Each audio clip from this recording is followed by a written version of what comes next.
হোজাইত ভয়ংকৰ ঘটনা কিশোৰীক ধৰ্ষণৰ অভিযোগ ৩ যুৱকৰ বিৰুদ্ধে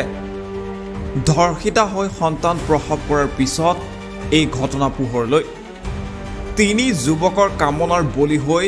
ডিফু মেডিকেল কলেজ হাস্পতালত সন্তান জন্ম দিলে হোজাই জিলাৰ লংকা কপিলিপাৰাৰ এগৰাকী কিশোৰীয়ে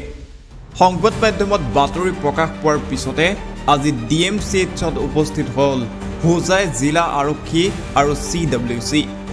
সন্তান প্ৰসৱ কৰাৰ পিছত কৰিবলগীয়া আইনী ব্যৱস্থা হোজাই আৰক্ষীৰ গ্ৰহণ কৰা বুলি জানিবলৈ দিয়ে হোজাই আৰক্ষীৰ অতিৰিক্ত আৰক্ষী অধীক্ষকগৰাকীয়ে কিশোৰীগৰাকীক ন্যায় প্ৰদানৰ ক্ষেত্ৰত আৰক্ষীয়ে সকলো ধৰণৰ ব্যৱস্থা গ্ৰহণ কৰিব বৰ্তমানে পলাতক হৈ থকা মূল অভিযুক্ত জুনাইদ হুছেইন তাপাদাৰক শীঘ্ৰে গ্ৰেপ্তাৰ কৰিব পৰা যাব বুলিও আৰক্ষী বিষয়াগৰাকীয়ে আশ্বাস দিয়ে সম্প্ৰতি ডিএমচিএইচৰ পৰা কিশোৰী মাতৃ আৰু সন্তানটিক চমজিলৈ হোজাইৰ SOS শিশু গৃহত ৰখাৰ ব্যৱস্থা কৰা হ'ব হোজাই CWC এইটো আমাৰ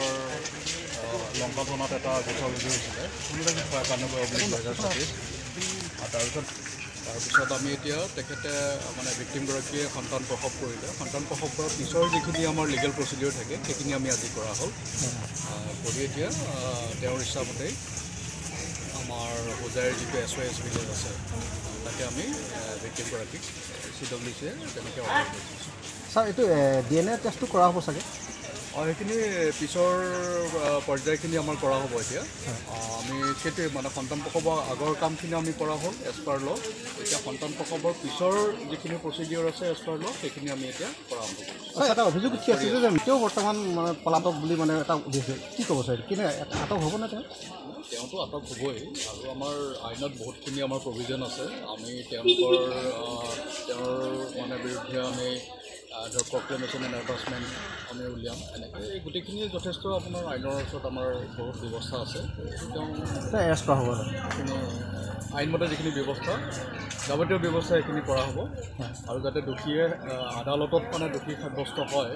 সেইটোৰ কাৰণেও আমি আমাৰ ফালৰ পৰা আৰক্ষীৰ ফালৰ পৰা যিখিনি প্ৰচেষ্টা কৰিব লাগে সেইখিনি আমি ছাৰ আৰু এটা কথা সুধোঁ যে যিটো আজি এসপ্তাহ 8 দিন হৈ গ'ল ইয়াত জন্ম দিবলগীয়া হৈছে কাৰণ মেডিকেল কলেজে লিষ্ট দিব পৰা নাছিলে কিহৰ কাৰণে এইটো লেপছ হৈছিল হৈছে আৰু কাৰ আচলতে এইটো গাফিলতি আছে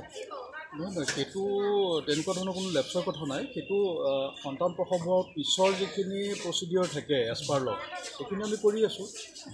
সেইখিনি কোনো কাৰো লেপছ নহয় মানে আমি সন্তান প্ৰসৱৰ পিছৰ প্ৰচিডিউৰখিনি আমি কৰি আছোঁ এজ পাৰ ল সন্তান প্ৰসৱৰ আগত মানে তদন্তৰ সময়ত আমি যিখিনি কৰিব লাগে সেইখিনিও আমি কৰিছোঁ আৰু এতিয়াও আমি যিখিনি কৰিব লাগে সেইখিনিও আমি কৰি আছোঁ ঠিক আছে